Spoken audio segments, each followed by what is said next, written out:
just go. Just immediately go and make your dreams come true, and don't give a f about what everybody is thinking about it. That's it.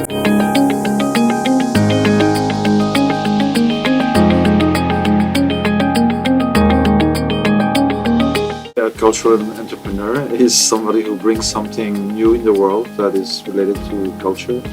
I feel there's a need to coin a new word for people who are undertaking projects in the creative industries, and I also feel we haven't really come up with that term yet. To be capable to think artistically, think in creative way.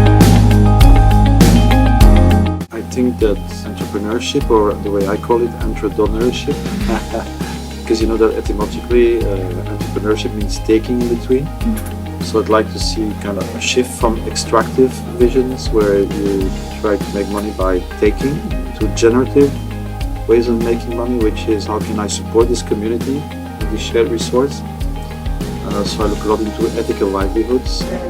Focus and take the time to sit down with yourself and ask yourself the important, difficult questions of why you're doing what you're doing, what it is that you want to do, if you're happy doing what it is, and then try to see what are the things that might bring you closer to what you actually want, and get rid of everything else. Most things are just noise. Focus on what you really like and be patient, because sometimes you have to try a lot of times before succeeding. Sometimes the most important thing is consistency. Just don't get frustrated, don't be intimidated by the idea of being an entrepreneur. You're as good as the other ones. You put your initiative in focus with your broader world picture. In other words, how does that project specifically relate to my intimate preoccupations? And they can be social, they can be political, they can be intellectual.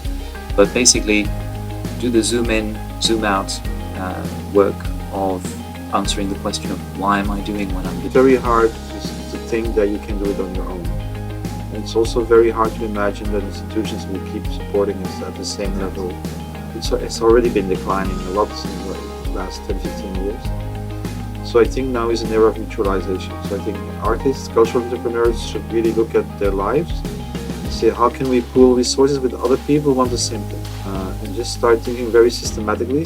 You still are an individual, you still have your own creativity, but you need to build solidarity mechanisms. Crowdfunding, crowdsourcing, maybe co-housing, all the stuff that you can do together. I think now we should be thinking about doing it. Build a really great team. Without a good team, that would be hard to go through all the barriers you'll have in front of you. By being together and having different resources in your team, you'll manage every kind of barriers. Rather than talking about business and success and reputation, I think it's more important to talk about public interest and economic development and personal fulfillment. When you see that you're active in your project and that you're accomplishing things, while being faithful to your ideals, to your ethics, to the reasons why you started doing what you were doing, then I think it's a very good sign that you're on the right track. Keep trying because it's hard. Thank you so much. Awesome. Thank you so much. Nice. Okay.